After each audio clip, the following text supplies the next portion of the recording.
हम कूपर से मिलते हैं जो फायर फाइटर है और उसकी बेटी राइली जो एक कॉन्सर्ट के लिए आए हैं। यह कॉन्सर्ट रेवेन का है जो एक प्रसिद्ध गायिका है और राइली उसकी बहुत बड़ी प्रशंसक है और वे स्टेडियम में पहुंचते हैं। वे रेवेन को अपनी बस से स्टेडियम में प्रवेश करते हुए देखते हैं और राइली उसे देखकर खुश होती है और फोटो क्लिक करती है। कूपर राइली से पूछता है कि उसकी दोस्त जोड़ी स्कूल में कैसी है और राइली कहती है कि वह इस बारे में बात नहीं करना चाहती। वे स्टेडियम में प्रवेश करते हैं और कूपर देखता है कि सुरक्षा के लिए यहाँ बहुत से पुलिसकर्मी हैं। राइली अन्य लड़कियों के साथ नृत्य करती है और कूपर उसका वीडियो रिकॉर्ड करता है और बाद में वे कुछ नाश्ता करते हैं।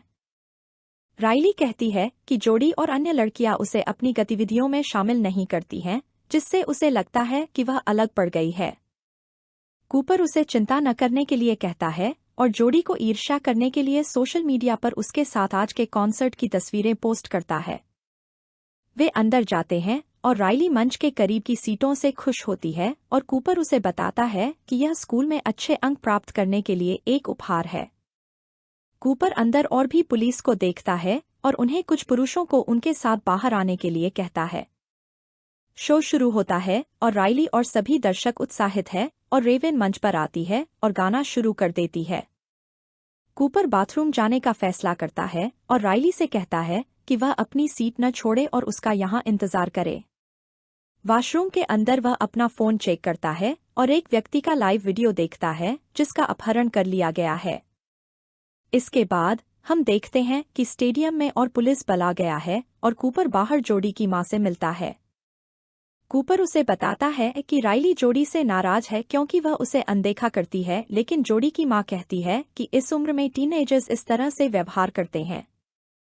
हम देखते हैं कि FBI और स्वाट टीम भी बड़ी संख्या में स्टेडियम में आई है और उसका नेतृत्व जोसेफिन कर रही है। कूपर वापस आता है और राइली को जोड़ी के यहाँ होने के बारे में बताता है और रेवेन सभी से अपने मोबाइल की लाइट चालू करने के लिए कहती है। वह अपना अगला गाना शुरू करती है और कूपर देखता है कि पुलिस और लोगों को बाहर ले जा रही है, जिससे वह चिंतित हो जाता है। इंटरवल में वे टी-शर्ट खरीदने के लिए बाहर जाते हैं, लेकिन उन्हें राइली के साइज की टी-शर्ट नहीं मिलती और कूपर जेमी से दोस्ती कर लेता है, जो कर्मचारियों में से एक है। कूपर जेमी से सभी अतिरिक्त सुरक्षा के बारे में पूछता है और जेमी कहती है कि पुलिस यहाँ बुचर को पकड़ने आई है। वह एक प्रसिद्ध सीरियल किलर है जो लोगों का अपहरण करता है और फिर उनके शरीर के अंगों को काटकर उन्हें टॉर्चर करता है और मार डालता है। जेमी का कहना है कि पुलिस को कुछ सुराग मिला है कि बुचर यहाँ आएगा, इसलिए उसे पकड़ने के लिए यहाँ जाल बिछाया गया है। उसने कहा कि पुलिस ने सभी निकासों को कवर कर लिया है और बैकस्टेज को छोड़कर कोई भी बिना जांच के बाहर नहीं जा सकता। कूपर यह सुनकर चिंतित हो गया और हमें पता चला कि वह बुचर है क्योंकि हमने देखा कि उसने हाल ही में किसी का अपहरण किया था। जेमी ने कूपर से शर्ट के लिए बाद में वापस आने के लिए कहा और कूपर ने देखा कि सभी कर्मचारियों के पास कमरों में जाने के लिए पास है। उसने सीढ़ियों के पास एक नशे में धुत महिला को देखा और पुलिस का ध्यान आकर्षित करने के लिए उसे नीचे धकेल दिया ताकि वह बाहर जा सके। कूपर ने देखा कि और भी पुलिस वाले बाहर खड़े हैं और उसे लगता है कि वह पकड़ा जाएगा, इसलिए वे स्टेडियम के अंदर वापस चले गए। एक और प्रसिद्ध गायक अपने अगले गीत के लिए रेवेन से जुड़ता है और कूपर ने देखा कि उसने एक गुप्त भूमिगत मंच से प्रवेश किया है। वह राइली से कहता है कि उन्हें इस मंच का पता लगाना चाहिए और देखना चाहिए कि यह कहाँ जाता है क्योंकि यह मज़ेदार होगा। लेकिन राइली को लगता है कि कूपर अजीब व्यवहार कर रहा है और उसे शो का आनंद लेने के लिए कहती है। वह देखता है कि मंच का दरवाज़ा बंद हो गया है और वह इस जगह के बारे में अधिक जानकारी प्राप्त करने के लिए जेमी के पास वापस जाने का फैसला करता है। जेमी कूपर से कहता है कि वह उसके साथ स्टोर रूम में आकर अपनी मनचाही टी-शर्ट ले और कूपर सहमत हो जाता है। वह देखता है कि जेमी अपने कार्ड का इस्तेमाल करके दरवाज़ा खोलता है और जेमी की नज़र न होने पर चुपचाप उसे चुरा लेता है। जेमी कहता है कि वह बुचर का प्रशंसक है, लेकिन चाहता है कि उसे पकड़ा जाए और कहता है कि यहाँ सभी कर्मचारियों को आज के लिए विशेष प्रशिक्षण मिला है। जेमी कहता है कि उनके पास हैमिल्टन नामक एक विशेष कोड है, जिससे पुलिस को पता चलता है कि अगर वे पकड़े जाते हैं तो वे यहाँ के कर्मचारी हैं। जेमी कूपर से इसे गुप्त रखने के लिए कहता है और फिर उसे वह टी शर्ट देता है जो वह चाहता था और कूपर उस दरवाजे की जांच करता है जिस पर कार्ड काम करेगा। वह एक दरवाजा खोलता है और अंदर जाता है और देखता है कि एक पुलिस मीटिंग हो रही है जहां वे सभी को बुचर और उसके पीड़ितों के बारे में बता रहे हैं। कूपर देखता है कि अधिक पुलिस आ रही है और वह जेमी का बैज पहनता है और एक कर्मचारी की तरह व्यवहार करता है और ध्यान से बचने के लिए कुछ कॉफी बनाने जाता है। वह देखता है कि पुलिस के पास उसके पिछले अपराधों की तस्वीरें हैं और उन्हें सुनने के लिए वॉकी टॉकी उठाता है और बाहर चला जाता है।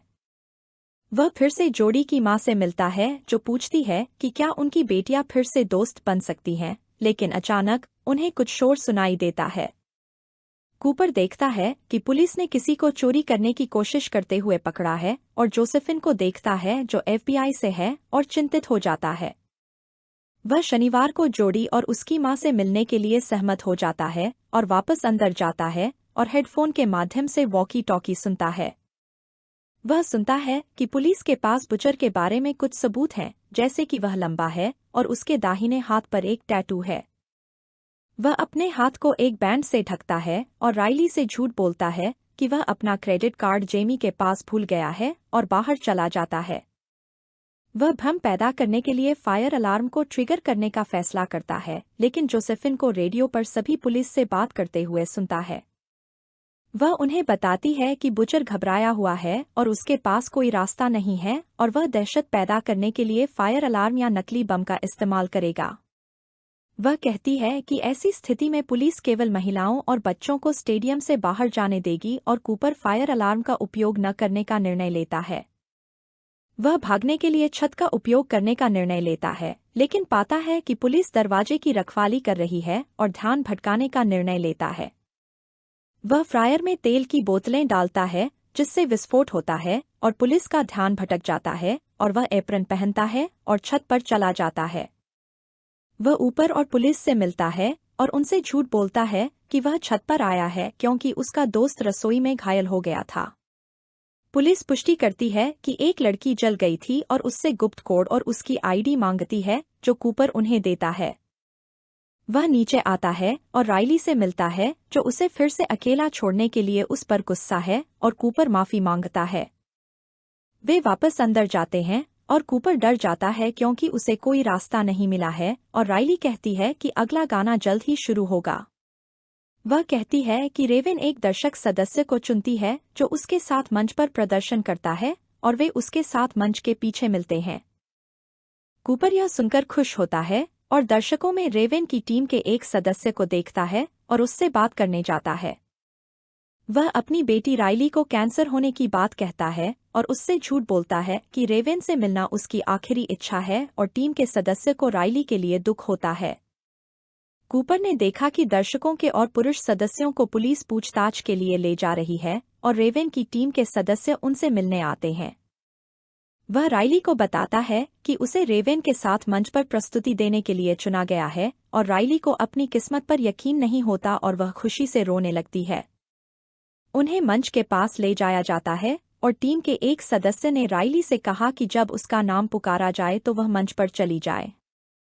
कूपर देखता है कि जोसेफिन भी मंच के पास है और राइली रेवेन के साथ प्रस्तुति देने जाती है और जोड़ी यह देखती है। उसे जलन होती है और वह अपनी मां से लड़ती है और गाने के बाद राइली खुश होती है और कूपर को गले लगाती है। रेवेन अपने अगले गाने की तैयारी करती है और कूपर उसे मंच के पीछे तैयार होते हुए देखता है और टीम के सदस्य से पूछता है कि क्या वे अपनी कार में जाने के लिए मंच के पीछे से बाहर निकल सकते हैं। सदस्य सहमत हो जाता है और शो के बाद वे मंच के पीछे जाते हैं जहां जोसेफिन के साथ कई पुलिस अधिकारी होते हैं। वह रेडियो पर सभी को सतर्क रहने के लिए कहती है और कहती है कि वे सभी पुरुष दर्शकों की जांच करेंगे जब वे जाएंगे। टीम का सदस्य आता है और राइली को एक गुडी बैग दिया और कहा कि वे पुलिस के सवालों के जवाब देने के बाद बाहर निकल सकते हैं। कूपर चिंतित और डरा हुआ दिखता है और रेवेन जोसेफिन से मिलने आती है जो कहती है कि वे आज बुचर को पकड़ लेंगे। रेवेन राइली को अलविदा कहने आती है और कूपर उससे कहता है कि वह उसके साथ 1 मिनट के लिए निजी तौर पर बात करना चाहता है। वे एक कमरे में जाते हैं और कूपर उसे बताता है कि वह बुचर है और उसे दिखाता है कि उसने एक व्यक्ति का अपहरण कर लिया है। वह उससे कहता है कि वह एक बटन दबा सकता है जिससे जहरीली गैस निकलेगी और अगर रेवेन उसकी बात नहीं मानती है तो वह उसे मार देगा। रेवेन यह देखकर चौंक जाती है और कूपर कहती है कि वह इस व्यक्ति को बचा सकती है अगर वह उसे अपनी लिमोसिन में अपने साथ बाहर ले जाने के लिए सहमत हो जाए। कूपर कहता है कि वह स्पेंसर नामक इस व्यक्ति की मदद करके उसे बचा सकती है और रेवेन सहमत हो जाती है और वे बिना किसी जांच के बाहर चले जाते हैं। जोसेफिन अन्य लोगों की जांच कर रहे हैं और कूपर और राइली रेवेन की कार में स्टेडियम से बाहर निकलते हैं। कूपर कहता है कि वह उन्हें यहां छोड़ सकती है, लेकिन रेवेन राइली से पूछती है कि क्या वह उन्हें उसके घर पर छोड़ सकती है और राइली सहमत हो जाती है। वह उत्साह से अपनी मां को कॉल करती है और उसे बताती है और कूपर गुस्से से रेवेन को देखता है, लेकिन इस बारे में कुछ नहीं किया जा सकता। वे घर पहुंचते हैं और राइली रेवेन को उसकी मां रेचल और भाई लोगन से मिलवाती है और वे अंदर चले जाते हैं। कूपर रेवेन को चेतावनी देता है कि वह किसी को कुछ न बताए और अगर वह स्पेंसर को बचाना चाहती है तो पुलिस को मैसेज या कॉल भी ना करे। रेचल रेवेन से कॉन्सर्ट के बारे में पूछती है और रेवेन कहती है कि यह कॉन्सर्ट इसलिए किया गया था ताकि वे बुचर को पकड़ सकें। वह कहती है कि 2 सप्ताह पहले एफबीआई को बुचर के एक घर में कॉन्सर्ट की टिकट रसीदें मिली थीं जहां वह अपने पीड़ितों को रखता है। वे रेवेन से मदद मांगने आए और वह सहमत हो गई और बताया कि वह 30 से 40 के बीच का एक गोरा आदमी है। रेवेन कहती है कि जोसेफिन ने उसे बताया कि बुचर का बचपन उसकी मां की वजह से मुश्किलों भरा रहा और कूपर असहज महसूस करता है। वह सुझाव देता है कि रेवेन थक गई होगी और जा रही होगी, लेकिन वह एक पियानो देखती है और जाने से पहले उसे बजाने का फैसला करती है।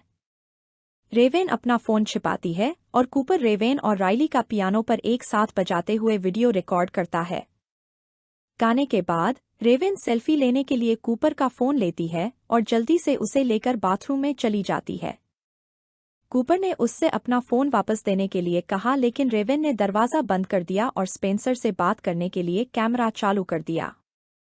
वह उससे पूछती है कि वह कहाँ है और स्पेंसर कहता है कि उसे एक टूटी हुई शेर की मूर्ति और एक नीला दरवाज़ा देखना याद है। कूपर गुस्से में दरवाज़ा खोलने के लिए जोर से धक्का देता है और रेवेन अपने फॉलोअर्स से मदद मांगने के लिए इंस्टाग्राम लाइव करती है। वह उन्हें स्पेंसर को खोजने और शेर की मूर्ति और नीले दरवाजे वाले घर की तलाश करने के लिए कहती है और दर्शक उसकी बात सुनना शुरू कर देते हैं। वह जल्दी से अपने ड्राइवर को पुलिस को कॉल करने के लिए संदेश भेजती है और दरवाजे के बाहर कांच टूटने की आवाज़ सुनती है। वह राहेल को बताती है कि उसका पति बुचर है, लेकिन अचानक कूपर को चाबी से दरवाज़ा खोलते हुए देखती है। वह क्रोधित होता है लेकिन खुद को शांत करता है और अपना फ़ोन मांगता है और देखता है कि स्पेंसर कमरे से भाग गया है। वह उससे पूछती है कि उसने क्या किया है और उसे अपने साथ आने के लिए कहती है और वे गैरेज में जाते हैं और रेवेन को कार में बैठने के लिए कहते हैं। कूपर रेवेन को बताता है कि वह उसकी आखिरी हत्या करने जा रही है और गैरेज का दरवाज़ा खोलती है और देखती है कि उसका परिवार उसके सामने खड़ा है। वे अब जानते हैं कि कूपर बुचर है और वह उन्हें देखकर चौंक जाता है और रेवेन कार से नीचे उतर जाती है।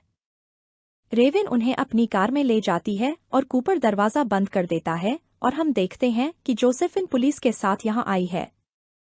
कूपर अलमारी से कुछ चीज़ें निकालता है और पुलिस उसे पकड़ने के लिए अंदर जाती है और कूपर को नहीं ढूंढ पाती। उसने वहां से भागने के लिए एक सुरंग का इस्तेमाल किया और बाद में हम देखते हैं कि रेवेन की कार चलाने वाला व्यक्ति कूपर है। उसने खुद को पुलिस के रूप में प्रच्छन्न किया और भाग गया और रेवेन उसे देखकर डर जाती है और कूपर उसे दरवाजे के हैंडल से हथकड़ी लगा देता है। वह उसे बताता है कि वह उसे अपने नए सुरक्षित घर में ले जा रहा है और उसे मार देगा और रेवेन भागने की कोशिश करती है और अपनी कार के पास भीड़ से मदद मांगती है। वह खुद को छुड़ाने और कार से बाहर निकलने में कामयाब हो जाती है और पुलिस वहां आती है और कार को घेर लेती है। वे कार का दरवाज़ा खोलते हैं और पाते हैं कि कूपर नए कपड़े पहनकर फिर से भाग गया है और वह भीड़ में गायब हो जाता है। पुलिस स्पेंसर को टूटे हुए शेर की मूर्ति और नीले दरवाजे वाले घर में पाती है और रेवेन उसे गले लगती है और मदद करने के लिए अपने प्रशंसक को धन्यवाद देती है। जोसेफिन रेचल से मिलती है और उसे सावधान रहने के लिए कहती है और कहती है कि उसने सुरक्षा के लिए अपने घर के बाहर 2 पुलिस कारें छोड़ी हैं। बाद में चाय बनाते समय रेचल एक आवाज सुनती है और कूपर को देखती है जो टेबल पर बैठकर उसका इंतजार कर रहा है। वह उसे बताता है कि उसे पता है कि उसे पकड़ने के लिए कॉन्सर्ट में नहीं बल्कि इस घर में रेचल ने जाल बिछाया था। रेचल कहती है कि उसे लगा कि कूपर का किसी से संबंध है और उसे उसके कपड़ों से सफाई के तरल पदार्थ की गंध आ रही थी जिसका इस्तेमाल अस्पताल में किया जाता है। वह एक दिन उसके पीछे उसके एक सुरक्षित घर में गई और उसे एहसास हुआ कि वह बुजर है और उसने कॉन्सर्ट की रसीद घर में छोड़ दी। फिर उसने पुलिस को बुलाया और उन्हें कॉन्सर्ट के बारे में बताया और कूपर यह सुनकर चौंक गया। वह कहता है कि वह उसे मारने जा रहा है, लेकिन रेचल अपने अंतिम अनुरोध के रूप में रिले द्वारा बनाई गई कुछ पाई खाने का अनुरोध करती है। कूपर सहमत हो जाता है और वे पाई खाने के लिए बैठ जाते हैं और कूपर कहता है कि रेचल की वजह से वह अपने बच्चों को बड़ा होते नहीं देख पाएगा। कूपर कहता है कि जब वह अपना केक खत्म कर लेगा तो वह उसे मार देगा, लेकिन जल्द ही उसे पता चलता है कि रेचल ने केक में नशीला पदार्थ मिलाया है। उसे बैग में उसका पाउडर मिला जिसका इस्तेमाल कूपर अपने पीड़ितों को बेहोश करने के लिए करता था और कूपर असहज महसूस करता है। उसे भ्रम होने लगता है और वह अपनी माँ को उसे डांटते हुए देखता है और वह रोने लगता है और उसकी ओर चलता है। पुलिस आती है और उस पर स्टन गन का इस्तेमाल करती है और उसे बिजली का झटका देती है और कूपर गिर जाता है, नीचे गिर जाता है और गिरफ्तार हो जाता है। वे उसे बाहर ले जाते हैं और कूपर देखता है कि राइली की साइकिल गिर गई है, इसलिए वह उसे याद करते हुए उठाता है। पुलिस बच्चों को लेकर आती है और राइली आकर कूपर को गले लगाती है और वे कूपर को वैन में बैठा देते हैं। हम देखते हैं कि कूपर ने साइकिल से एक स्टील पाइप निकाला था और उसका इस्तेमाल अपनी हथकड़ी खोलने के लिए करता है और हंसने लगता है। बाद में जेमी समाचार देखता है और उसे पता चलता है कि कूपर बुचर था और अब वह भाग गया है। जेमी यह जानकर हैरान रह जाता है और कहता है कि वह काम पर कभी किसी से बात नहीं करेगा।